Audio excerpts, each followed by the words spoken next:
and welcome to FFRF's Ask an Atheist. I'm Annie Laurie Gaylor, co-president of the Freedom from Religion Foundation, and I'm coming to you live from the Stephen Uhl Friendly Atheist Studio in Free Thought Hall at the FFRF headquarters in Madison, Wisconsin. And I'm Mark Dan, FFRF's Director of Governmental Affairs based in Washington, D.C. Today on Ask an Atheist, religious community responds to Christian nationalism. We're going to be talking with Katy Joseph from Interfaith Alliance about how the religious community has been standing up to Christian nationalism. Katy is the Director of Policy and Advocacy at Interfaith Alliance, one of FFRF's strongest allies. Interfaith Alliance is the only national interfaith organization committed to protecting the integrity of religion and democracy in the United States. Interfaith Alliance champions an inclusive vision of religious freedom, protecting the rights of people of all faiths and none. And what ties its diverse membership together is its shared commitment to the separation of religion and government, combating hate, and ensuring equal treatment under the law. You can find Interfaith Alliance on Twitter at Interfaith, minus the vowels, Alliance. And also for guest today, Katy Joseph, she does identify as Jewish and not as a non-believer. She also lives in D.C. with her partner Corey, 6-month-old Noah, and 3-legged rescue dog Rosie. Katy, we're honored to have you. Thanks so much, Mark. It's great to be here. Great. If you have questions for Katy during today's show, you can ask them in the Facebook comments or send an email to askanatheist@ffrf.org. And yes, this show is called Ask an Atheist, but today we also have a question for you, the viewer. How do you think the non-religious community can work with the religious community to stand up to Christian nationalism? Put your answer in the comments and we'll try to read over the air, and provided it's family friendly. And remember, FFRF is a 501c3 nonpartisan organization, so we do not and cannot take sides in partisan elections and don't necessarily endorse any such views that might be expressed here. So, Katy, when did you realize that Christian nationalism is becoming a major threat in the United States? Thanks, Annie. I appreciate this conversation so much in the partnership that Interfaith Alliance has with FFRF, because we know that the vast majority of Americans see the separation of religion and government as a critical aspect of our democracy. Yet what that looks like in practice is often very different from what folks might say in a survey question asking them about their support. Mark mentioned at the top of the show that I am Jewish, and I think for many folks who are either non-believers or who are members of religious minority communities, we are acutely aware of the pervasiveness of kind of Christianity as a default religion in the United States. And when I say that, I mean everything from a federal holiday on Christmas to an assumption that when we talk about houses of worship, what we're talking about is churches. I don't go to a church. I have nothing against my friends and partners in this work who do, but my experience of religion and my own beliefs are very different from what is often imagined or drawn upon when we hear conversations about quote unquote people of faith in the United States, or frankly, faith voters. So what you're saying is you've always kind of been aware of this because you have a minority belief. Yeah, I think that is baked into the experience of being a member of a minority group in the United States, whether it's as a member of a religious minority, as a non-believer, as an intentionally marginalized community across American history. There's a recognition of established power dynamics and power imbalances that force individuals, communities to consistently have to advocate for our rights and our claim to what it means to be an American. And I would certainly concur with you as somebody who was raised without religion, exactly the same feeling and experience kind of baked in. But I think you and everybody in the country is having a moment about a realization of the real threat of Christian nationalism. And so I assume January 6th, the candidates' comments, things like that, has awakened more interest. Yes, I think that the history of Christian nationalism is frankly as old as our country itself. What has brought it to the fore for so many who may not be paying attention to sociological research and other writing and exploration that's been done on this topic was the striking imagery on January 6th, both on that day and frankly in the days leading up to it, in which we saw large groups of people congregating on Capitol Hill for what's been called the Jericho March, with shofars, the large horns, marching in state capitals as well, and drawing on the biblical story an allegory in which the shofar was sounded and the walls of Jericho came tumbling down. For election deniers, the allegory is that the so-called stolen election would come tumbling down with divine intervention. Wow. And earlier this year, Interfaith Alliance launched a primer about Christian nationalism. We're honored that you cited our report on Christian nationalism on the January 6th insurrection that FFRF also produced with the Baptist Joint Committee. And of course, the more groups and people who are standing up and opposing Christian nationalism is extremely important. We cannot thank you enough for your efforts on this. Can you tell us about what has the religious community been doing to address the threat of Christian nationalism? For so many, both those who identify as Christian as well as those who do not, there is a recognition, first and foremost, that Christian nationalism is a political ideology, and it is one that is rooted in the accumulation of power. It draws on the symbols of a religious tradition, of Christian tradition, in service of concentration of power among a select group. At its heart, Christian nationalism doesn't envision a government for the people, by the people. It envisions a government for a particular group of people, by a particular group of people.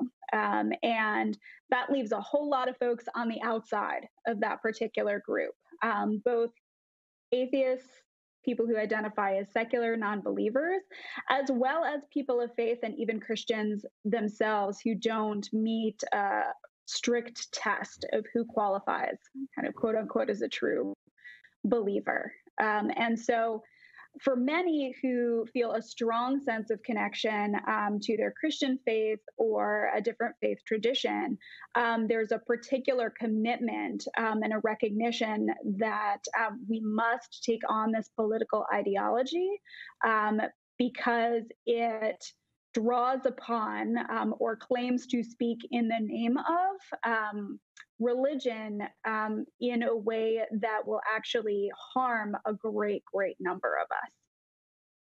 Yes, and it's so wonderful to have allies within the religious community speaking out. So what action do you think that the religious community has taken that's been most successful? This is a place where I point to our fantastic partners at the Baptist Joint Committee for Religious Liberty that I know that FFRF has worked with closely as well. They launched, before kind of it came to broad prominence, they launched a campaign against Christian nationalism titled Christians Against Christian Nationalism. And we were lucky enough to be part of the early conversations about what such a campaign might look like. Between a number of our groups, we went back and forth about kind of what is the most effective message and coalition to advance this cause. We are an interfaith organization, and ultimately where we came to around this Christian nationalism campaign is that message needs to come from fellow Christians. The Jewish community has been talking about the threat of Christian nationalism for a long time. The secular community has been talking about the threat of Christian nationalism for a long time, and on down from there. And yet, we are not the folks who are going to be heard from those people who are sympathetic to this ideology, who aren't quite fully bought in, but who have a fellow congregant, a family member, a friend who sees Christian nationalism as a threat and can speak to them in language that is familiar from shared values to begin to think about the threat that Christian nationalism does pose. And is there well, what would you say, what would a lot of religious supporters of Interfaith Alliance say the role of faith is in their daily life? And how does that differ from people who adhere to Christian nationalist beliefs? Oh, that's such a good question. It's hard to generalize because in so many ways, people's beliefs are as unique as they are. Relationships with an organized religious community or a secular community or personal philosophy are as unique as the person that holds them. I can speak for myself. The values that I hold, that I draw from my own religious identity, guide me in affirming democracy, in meeting the needs of those who have been historically marginalized, of addressing class distinctions that leave so many hungry and so many struggling to pay bills while others have more than they could ever possibly use in a lifetime. I draw that guidance from my faith tradition, but I also recognize that my set of beliefs, what it means to be a person of faith involved in political life, in advocacy work, requires that I respect the beliefs of others who may not share my views, my own Jewish faith, or a faith perspective at all. It's that fundamental commitment to respect in a difference of perspective that's at the heart of freedom of belief that's rooted in our First Amendment protections. And I think that really sets apart faith-based advocacy as I like to think of it and how I do my work with faith-based partners away from Christian nationalism that fuses a particular religious identity and outlook with what it quote unquote means to be American. So, go ahead. So when someone who espouses Christian national beliefs, how did they look at religion in a way that seems to be very fundamentally different than yours? So I think that there are a few fundamental tenets to Christian nationalism that it's important to lay out at the outset. And I say this in recognition that we're talking about a movement. So with any movement, folks will define it differently. But the most common thread is an affirmation that the United States is a Christian nation or was founded as a Christian nation and therefore enjoys special recognition or protection by God. For many who believe that it was founded as a Christian nation, but has somehow fallen off of that path or fallen into moral decay, there is a call to action to restore a Christian identity and to see a reflection of a particular set of what I would call political values, not necessarily Christian or religious values reflected in law. And Katy, in just the last week, there has been a lot of attention paid to the rise of anti-Semitism, which seems to be intrinsic in Christian nationalism, which can also be called white Christian nationalism because the racism also seems to be intrinsic. But we've seen comments by Trump, by Elon Musk, and by Kanye, goes by ye, that have been very scary or troubling. And I know that Rachel Maddow has just launched a big podcast called Ultra, where that's part of what she's tracing. And I wondered what thoughts you had on that. So fundamental to this idea of Christian nationalism is a very kind of narrow set of identities around who counts within our country, and privileging a particular group, typically Christians, typically natural-born citizens, and everyone else is on the outside. So that includes folks who are immigrants, who are not religious, or who don't meet this particular definition of Christianity. All of those folks kind of on the outside are rendered perpetually suspect. And there are some strong threads there that draw on very old anti-Semitic tropes. So you brought up comments by former President Trump earlier this week, calling on American Jews to, I believe, get it together and show allegiance according to a particular set of foreign policy views, particularly around politics in Israel. Embedded in there is this notion of dual loyalty that, again, is a very old anti-Semitic trope, the idea that Jewish people are not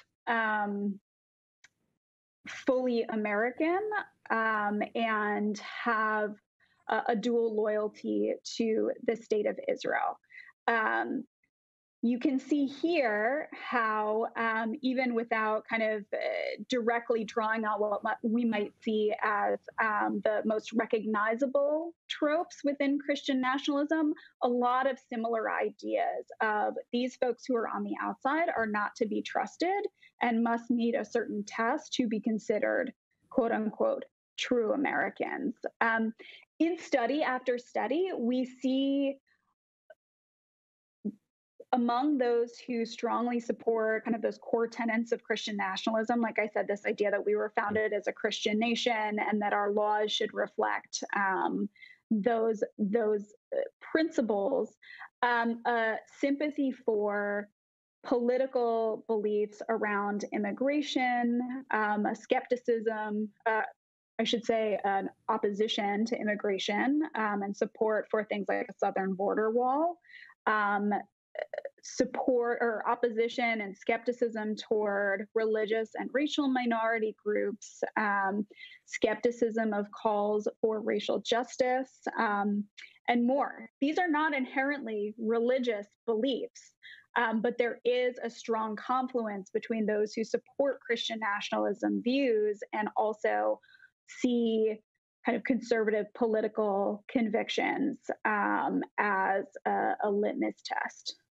Well, so that gets to another question about whether you think there's a level of Christian nationalism that might be acceptable to many Americans. You know, for example, it might be going too far to say God blessed the January 6th insurrection, but perhaps there'd be a number of people who are not concerned about the ruling by the Supreme Court in June, the Coach Kennedy case that basically endangers the precedent against religious indoctrination and prayer in the public schools. Do you see there might be some level of acceptance that a lot of people already have towards Christian nationalism? Yes, and this is something that we see again and again in research by incredible academics like Andrew Whitehead and Samuel Perry, who have done rigorous studies around sympathy for some of these basic Christian nationalism tenets. We see that kind of hardcore supporters group, folks who make up maybe about 15 to 20% of respondents who score very high on a Christian nationalism scale. And then we see maybe another third of folks who are supportive of Christian nationalism, but are not what they might call ambassadors for the ideology. So this is a spectrum that we're looking at. And you'll hear in what I'm saying that if we're looking at 15% and then maybe another 30%, that's not quite a majority, but that's much larger a group of potential sympathizers with this ideology than we may think of as the most active and adamant and out front proponents of Christian nationalism, folks like General Flynn and others. Right. And if you have questions for Katy during today's show, you can ask them in the Facebook comments or send an email to askanatheist@ffrf.org. And be sure to answer today's audience question in the comment section. How do you think that the non-religious community can work with the religious community to stand up to Christian nationalism together? So then let's turn for a moment to Christian nationalism in the 2022 election. And of course, we're nonpartisan, but Katy, why are candidates who support Christian nationalism even viable for office? And I wonder generally how you could speak to that.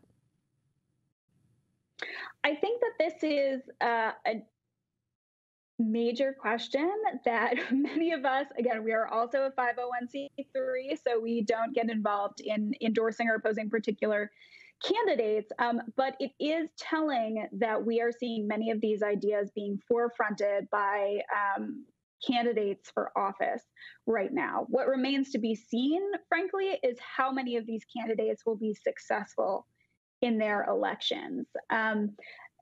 I draw again on this polling around sympathy for Christian nationalism ideas. There's an appetite out there, and there is familiarity with concepts like prayer in public schools, posting signs like "In God We Trust" that we see in Texas. Now, these are not kind of way out there ideas, but they are an entry point to some of these more transformative and dangerous Christian nationalism notions. One thing I will say that I think is important for us to remember is that fundamentally Christian nationalism is an anti-democratic ideology, and it is one that condones and ultimately would support violence in service of its vision of our country. We saw that in the January 6th insurrection, and it is a major cause of concern that first and foremost, candidates are being asked the question of whether they would accept the election results as if that's up for debate in a democratic process. Unbelievable to see people say they wouldn't. I mean, you know, like they'll only accept it if they win. I mean. Exactly. But all of these things are a piece. So while some of these kind of more familiar appeals may sound compelling to those who would just be sympathetic to Christian nationalism as opposed to an ambassador or a hardcore supporter of the ideology, where it leads us very quickly is a rejection of the democratic process and the consolidation of power in a particular group for a particular group. And I think go ahead, Mark. I think what's also very disconcerting is how many Americans seem to be very willing to trade or really downplay threats to democracy, threats to free and fair election for either that they support Christian nationalist ideology, or that it just doesn't seem to be very important to a lot of folks. And that to me is a very scary aspect. Sure. I think that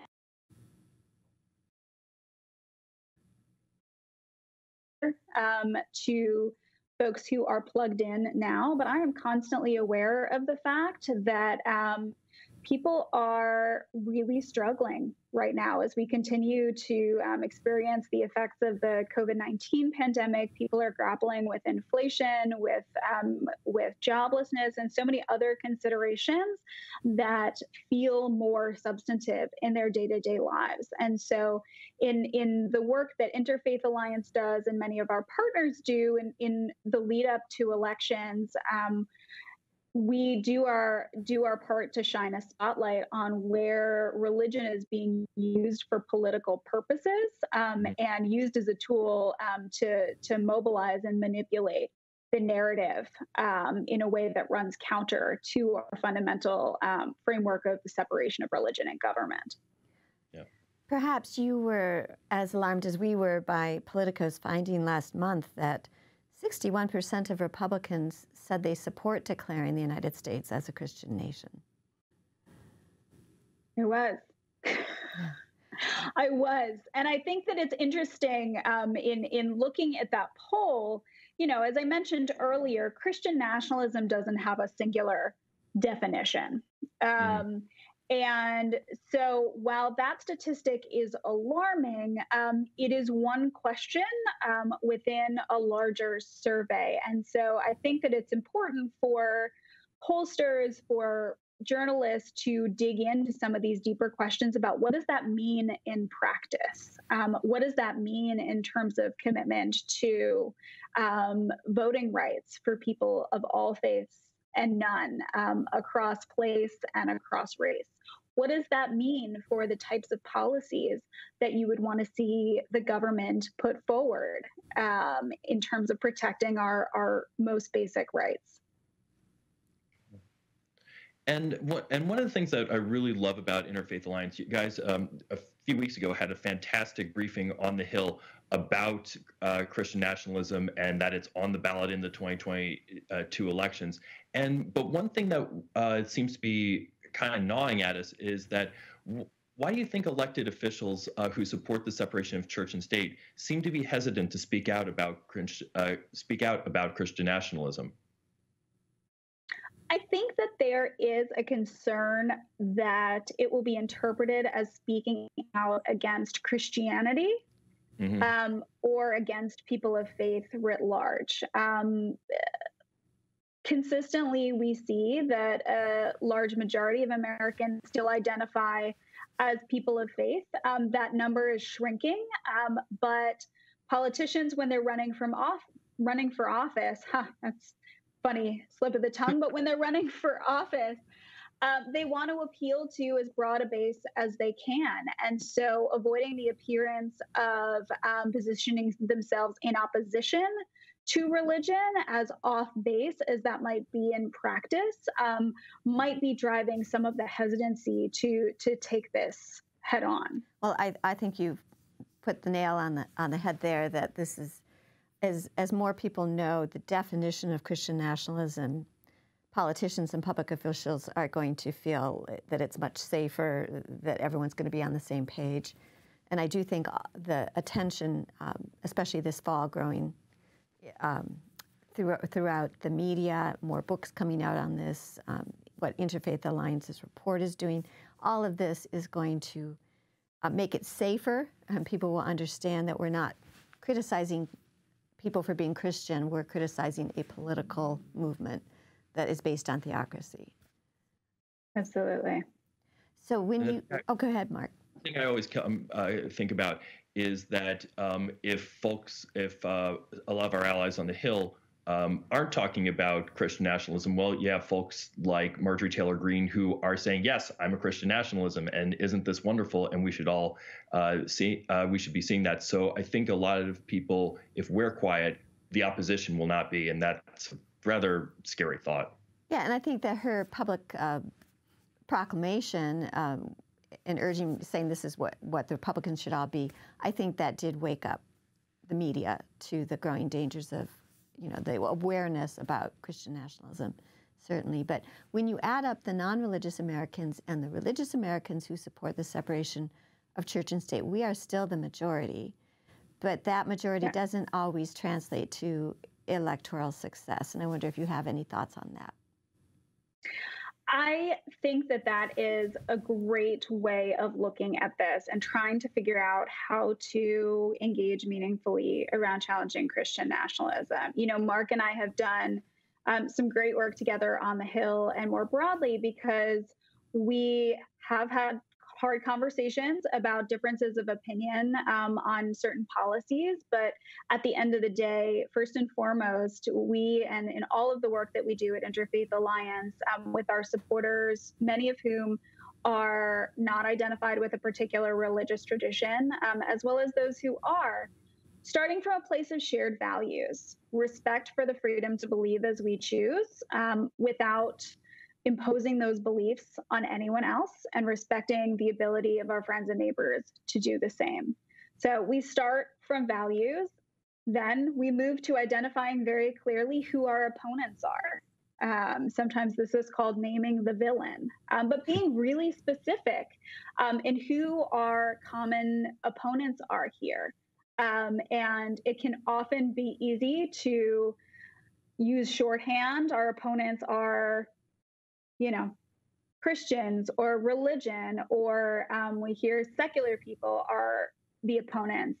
And that's not accurate in any way, shape, or form. Mm-hmm. My ability to believe as I choose and live authentically is challenged by members of the far right and Christian extremists. The ability for someone who is a non-believer to do the same is threatened by far right Christian extremists. So naming our common enemy, our common opponent, is important, followed by a commitment to showing up for one another. Mm-hmm. I am committed to fighting just as hard alongside Mark on the Hill, in meetings or in rallies and in the courts and anywhere else with my friends and partners who in this work who are secular, who are atheists, because I recognize that my rights are bound up with theirs. And finally, fourth, we have to take action. It's not enough to say that my ability to believe as I choose is dependent on your freedom to do the same. We actually have to do the work to combat Christian nationalism together. So that includes voting, like I said, that includes showing up for one another and thinking through every step of the way how we can continue to build bridges across respective communities to get to that shared vision together. That makes a lot of sense. And Pat R., on a similar topic, wrote in and said, as a Jew, do you feel the rise in Christian nationalism exacerbates anti-Semitism, or do you think Christian nationalism only concerns itself while promoting their brand of Christianity, and anti-Semitism is just along for the ride, so to speak? So it kind of ties into a little bit of who's the villain and how do they advance their ideas? Yeah, I think that it's a great question. Thank you, Pat. I think that Christian nationalism, folks who show strong support for this ideology are also much more likely to show sympathy for anti-Semitism, for Islamophobia, for racist attitudes. And so these are all built in together. When we think about who is that particular people that the government would be run by and serve under a Christian nationalist vision, there's a lot of folks, like I said, who are on the outside. And so this ideology does draw on anti-Semitic tropes, but not exclusively. And so this is a cross-cutting movement in many ways that we are organizing against, but we have to organize together because any one of us not having the freedom to believe as we choose threatens all of our ability to do the same. Right. And in terms of organizing together, you have a robust affiliate program in 13 states, and a lot of those affiliates are based in very conservative areas of the country. How are they changing hearts and minds in those areas? This comes up often, and elections are on my mind, so forgive me. But there is sometimes a knee-jerk tendency when something really awful happens in a particular state that deprives folks of their ability to make reproductive decisions according to their own beliefs, or targets trans kids in schools, to write off an entire state and say, what's wrong with X state?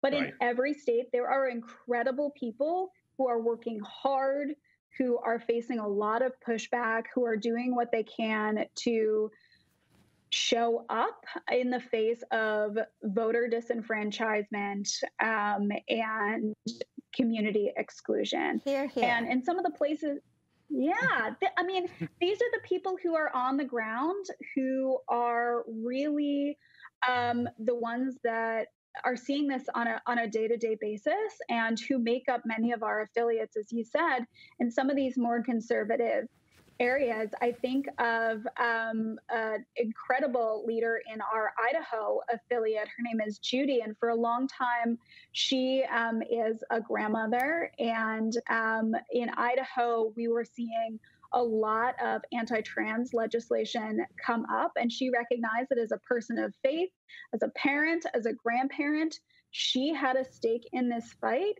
in saying that young people deserve all of the celebration and the love and the leadership that they can in determining their own futures. And so she was going to the Idaho State House and lobbying her representatives on behalf of Interfaith Alliance to make that clear.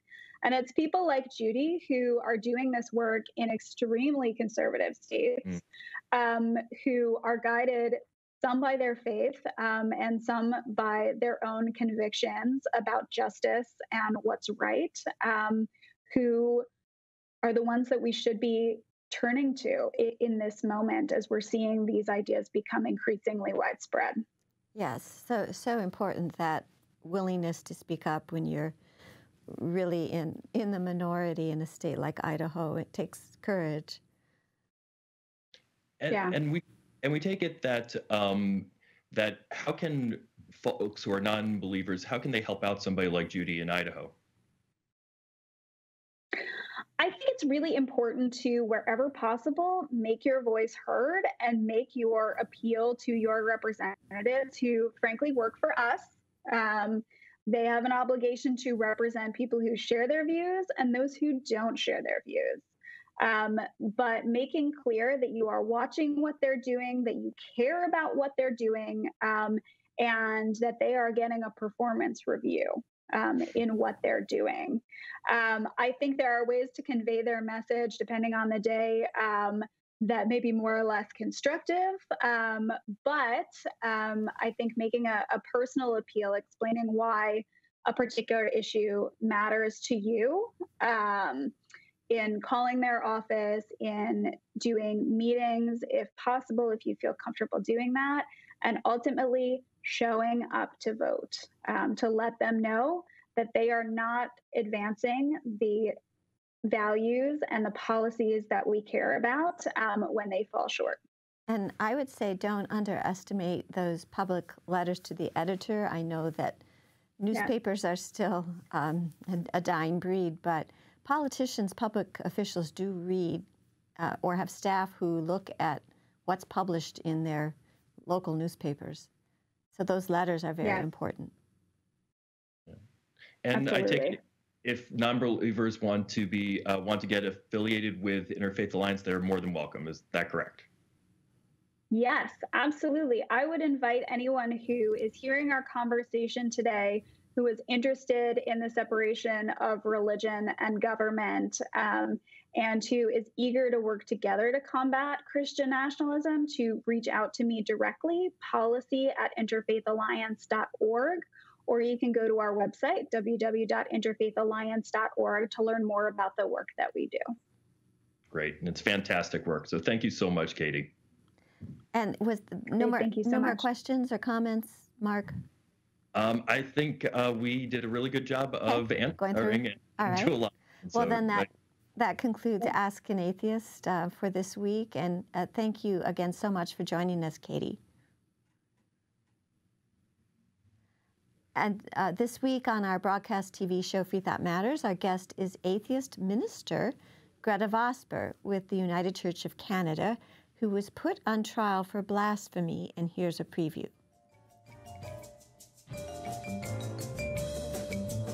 We had been very active in supporting people around the world who were in challenging situations. And in February of 2013, Avijit Roy and his partner were attacked on the streets of Dhaka in Bangladesh as part of the right-wing reaction to atheists in that country.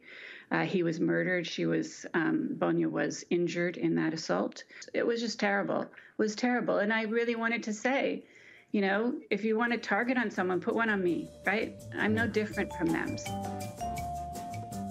Yeah, you can watch Free Thought Matters on Sundays, or it goes up on Thursdays on our YouTube channel. And also this week on Free Thought Radio, that can be found at ffrf.org/radio. And Annie, Lori, and Dan will be speaking with some really good folks who will be coming up very, very soon. I think it's Sherry Ducey from the New Hampshire legislature. Sure. Oh, great. She's awesome. Yep. And if you want more information about the Freedom from Religion Foundation, please check out our website at ffrf.org. And if you're a member already, thank you. And if not, please join us. We won't be live next Wednesday as we'll all be traveling to San Antonio, Texas for our 45th Annual National Convention to give some support to Texas people who are under siege. But tune in the week after for highlights of our Godless Gospel concert that's taking place at the convention. That's going to be a lot of fun, and you won't want to miss it. So that's November 2nd. See you then on FFRF's Ask an Atheist.